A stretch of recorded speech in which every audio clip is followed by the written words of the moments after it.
Katiria kochogo koma timre kor sirikande magwenge pacho kaendi wacha koda kaunti ma Kisumu. Nyasi mar Madaraka Day ma higanieri ibibag ayanga e kaunti ma Kisumu e paw tuke mar Jomo Kenyatta International Sports Complex. Jagoro mongirore e migawo mar arita kwe Migosi Karanja Kibichu mabende notimo limbe mare e paw tuke noero mabende gedo mare dhi nyime, wacho ni chenro makamano igeno ni biro rumo kapok nyasi makamano ochopo.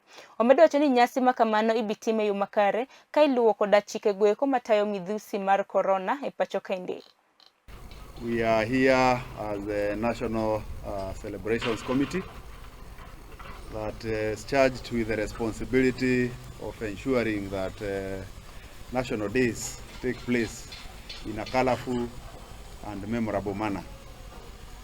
For the last few years, His Excellency the President made a decision that in order to give other people outside Nairobi an opportunity to witness and enjoy these national celebrations, the hosting of these celebrations be devolved.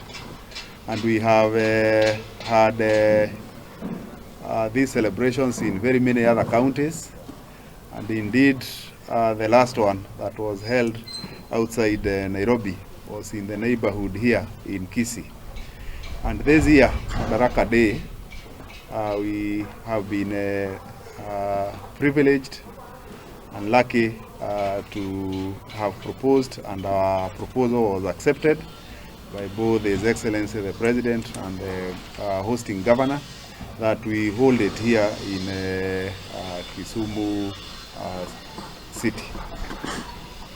So as a national celebration committee that is composed of a number of PSs that you are seeing with me here, and other senior government officers, we take time to come and check whether we are on course. And as you have witnessed in the last few weeks, this place has been a flurry of activities to ensure that both the infrastructure where the VIPs will sit, the field itself, and the terraces where the public shall sit are ready. And you can see that we are putting every effort to ensure that by 15th of May, everything will be ready, and we will invite you to come and actually witness that everything will be ready by then. It's not the first time we are doing this. We have done it over and over, and we are confident that we shall be ready. We have had an opportunity to visit a number of auxiliary places to support the celebration, from the State Lodge, where we will host the state luncheon,